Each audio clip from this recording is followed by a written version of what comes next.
촬영은 새로운 녀석 말고 이 차량의 판매 영상입니다. 자, 234를 타고 나왔습니다. 제가 오늘은 45만원 주고 운전석 유리기어랑 조수석 뒷 2열 유리기어를 수리했습니다. 팔기 전에 이거는 고쳐야겠다. 왜냐하면 운전할 때 많이 쓰는 게 창문 내리는 거잖아요. 그래서 출고를 오늘 했고요. 그리고 동시에 제가 판매 영상을 찍는 겁니다. 왜냐하면 아시는 분은 아시겠지만은 프로젝트카로 230을 다시 가지고 왔기 때문에 이제 이 차량은 판매하는 조건으로 공장이랑 협의를 해서 이제 컨텐츠 촬영으로 가지고 오게 돼서 이제 이 차량을 판매를 하는 겁니다. 근데 오늘도 며칠 만에 다시 타서 느낀 점이 뭐냐 하면, 아, 역시 234는 정말 잘 만들어진 차다. 편안한 주행 질감. 근데 재밌게 달리려면 충분히 또 재밌어요, 이 차는. 이건 234 오너라면 충분히 공감을 하는 부분이고요. 디자인, 이 3박자가 저는 참 좋은 것 같습니다. 제가 이제부터 얘기할 거는 제가 수리한 것들은 제가 여기에 텍스트로 표현을 해줄 거고요. 그리고 유튜브에 영상으로 다 남겨져 있습니다. 10년간 이런 라이프를 즐기면서 뭘 느꼈냐면, 수리를 했다고 하지만은 수리를 했는데 왜 이러지? 라는 부분들이 많아서, 이런 것들 제가 수리를 했지만은 그래도 수리가 필요한 부분이라든지 부족한 부분을 좀 솔직 가감 없이 한번 얘기를 해보려고 합니다. 왜냐하면 이거 문제다 이거 가져왔는데 다른 것들이 있으면 좀 기분이 좀 그렇더라고요. 물론 제가 다 말한다고 하지만은 제가 또 못 말하는 부분이 있겠지만은 최대한 제가 좀 많이 솔직하게 좀 얘기를 하려고 오늘 234의 판매 영상의 컨셉을 잡았습니다. 이걸 가지고 와서 제가 뭐 일일이 끝자리까지는 안 적었지만 수리비는 한 500만 원 가까이 쓰지 않았을까? 유지비는 이렇게 생각이 들고요. 가지고 온 지는 한 3, 4년 정도가 됐습니다. 키로수는 한 2만 킬로 탄 것 같고요. 그리고 엔진 쪽 누유랑 에어컨 쪽이랑 이렇게 수리를 하고 또 뭘 했는지 한번 찾아봐야 됩니다. 뭐 유리기어라든지 이런 것들을 했는데, 이런 것들은 제가 링크랑 이걸로 한번 쭉 나열을 해 보도록 하겠습니다. 오늘의 포인트, 판매의 포인트는 저도 이렇게 컨셉을 잡아도 될까 고민을 했는데요. 한번 해보는 겁니다. 컨텐츠는 기획이고 도전인데, 자, 수리를 해야 될 부분은 있습니다. 보통 차주분들은 엔진 미션 아니면 내외관의 그런 깔끔함, 이런 두 쪽으로 나뉘는 것 같더라고요. 근데 저는 깔끔하게 타는 것보다 탈 수 있어야 된다에 좀 포커스를 맞추다 보니까 처음 가지고 왔을 때도 정비의 기본이 잘 다져진 엔진을 가진 차를 가지고 와서 지금까지 정말 걱정 없이, 그리고 저도 주변에 차를 사러 간다고 3사를 보러 간 적도 있는데요. 내외관이 깨끗한데 엔진 미션이 너무 안 좋은 차도 봤었고, 엔진 미션은 괜찮은데 내외관은 좀 수리를 해야겠다 하는 차들이 있었는데, 제 차는 후자입니다. 엔진은 힘은 좋아요. 제가 3사를 몇 대를 운전을 해봤는데 아직까지 출력이 살아있는 거는 제 차가 사실, 요거는 제가 좀 너무 과도한 자신은 아니지만 어느 정도는 말씀드릴 수가 있습니다. 엔진 미션은 출력이 잘 나옵니다. 하지만은 예민한 사람이라면 제 차를 만약에 가져간다면 도장은 좀 해야 될 것 같습니다.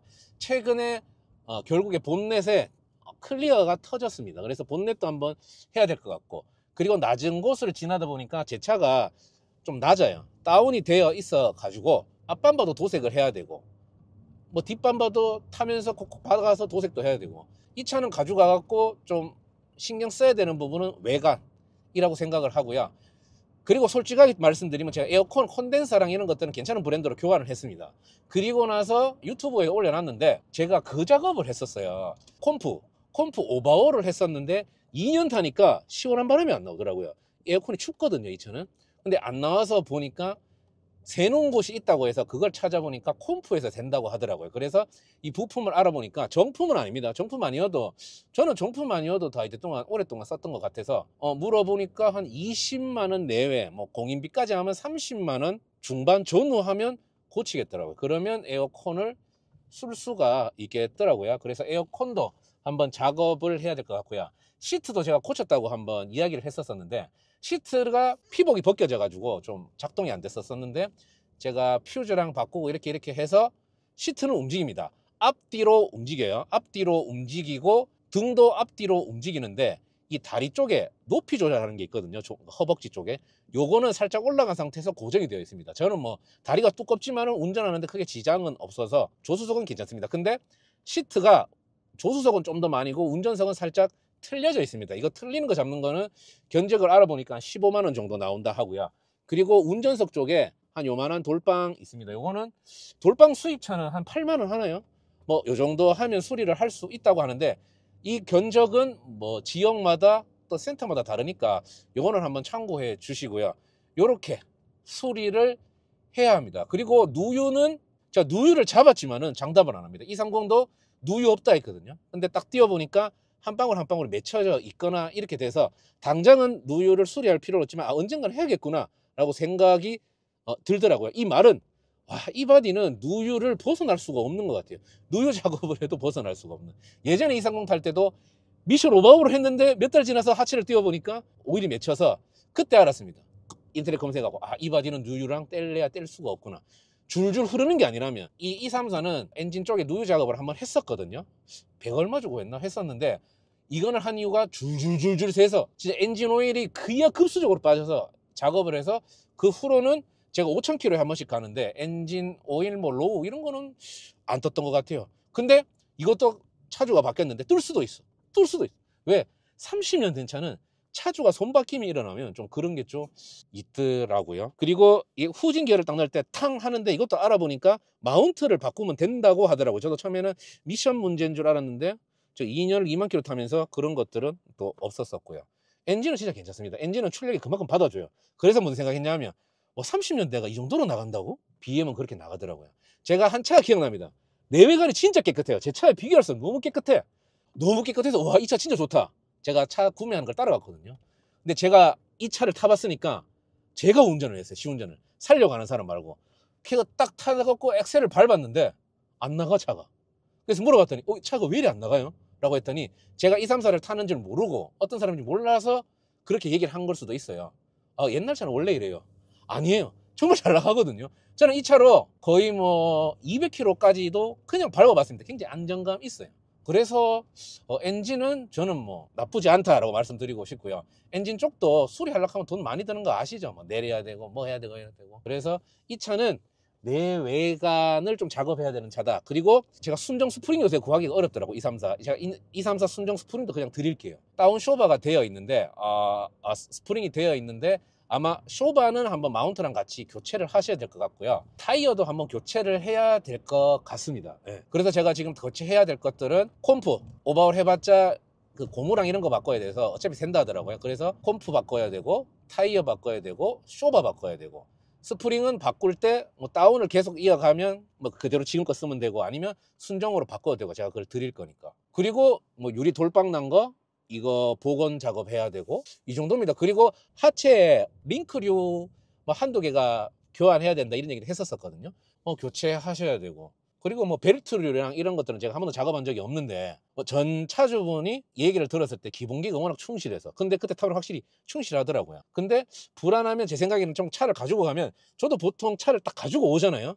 그러면 뭐 도색이나 이런 거 말고 엔진 미션에는 엔진 파워트레인 쪽에는 한 200 전후는 무조건 썼던 것 같아요. 뭐 G3도 그랬고 302도 그랬고 202는 수동은 바로 고친 걸 가져왔으니 그렇진 않았고 뭐 그랬던 것 같습니다. 좀 두서가 없지만은 그래도 제가 최대한 제가 이 차를 가져가면 뭘 고쳐야 될지를 이렇게 이야기를 해 드리는데요. 근데 차는 3사 타시는 분들 한번 댓글 달아주십시오. 제 말이 틀린지. 그 기준은 엔진 미션이 건강한 차를 타시는 3사 오너분 진짜 차 괜찮지 않나요? 안정감 있고, 근데 밟으면 밟는 대로 펀드라이빙 가능하고 나갔을 때 예쁘고. 근데 저는 전기형이 솔직히 예쁘다 생각하거든요. 좀 더 클래식하고 앤틱하니까. 이 차는 후기형입니다. 근데 후기형은 제가 가지고 왔잖아요. 왜 가지고 왔냐면 흰색 바디에는 후기형이 예쁘더라고요. 그리고 흰색 바디가 또 생각보다 많이 없다고 합니다. 제가 뭐 일일이 숫자로 세하려고 하진 않았지만은, 그래서 뭐 흰색 바디도 나름 뭐 보기 힘들다? 뭐 없지는 않습니다, 주변에. 그래서 이 차량을 선택을 했습니다. 키로수는 29만 7천 킬로, 30만 원 아직 안 되었고요. 근데 이 올드카를 타보신 분들이 저는 한번 가져갔으면 좋겠습니다. 아무것도 모르는 사람은 일단 30만 킬로 다 돼가는 29만의 거부감도 있을 뿐더러 올드카를 샀는데 새 차처럼 생각하고 맨날 고장나면 스트레스가 크거든요. 그리고 뭐 와이프가 뭐라 한다 뭐 한다 막 이런 얘기도 저는 사실 듣고 싶지 않습니다. 와이프 허락 받아야 될 분들은 받고 오시고요. 1100입니다, 이 차는. 1100인데 솔직하게 말씀드리면 가지고 와서 한 초반에 한 2, 300은 쓴다 달리는데 생각을 해주시고, 제가 말씀드린 거 있잖아요. 타이어도 바꾸고 쇼버도 바꾸고 이렇게 하려고 하면 들거든요. 그렇게 생각해 주시는 게 좀 편하지 않을까 생각을 합니다. 또 오랜만에 제가 카메라를 켜서 촬영하다 보니까 좀 어색한 게 좀 있기는 하지만은 제가 이 차에 대한 상태가 잘 전달되었는지 모르겠습니다. 또 더 말할 거 있나? 한번 뭐 이 정도입니다. 차 수리하는 거는 리스트로 제가 본문이랑 화면이랑 이렇게 남겨 드릴 거고, 수리할 것들을 또 제가 이 정리해서 영상 마지막 부분에 또 정리를 해 드릴 거고, 이렇게 할 거고요. 가격은 1,100입니다. 후려칠 사람은 연락하지 마시고요. 사러 계약을 했다가 뭐 누구 때문에 이런 거는 차단하기 위해서 계약금을 받은 사람만이 제가 차를 웬만하면 좀 보여주는 걸로 하는 걸로 좀 하려고 합니다. 그렇기 때문에 자, 이상으로 판매 영상은 이쯤 하기로 하고요. 구매하고 싶은 분들은 아래 이 영상 밑에 전화번호로 문자 한 통 넣어 주십시오.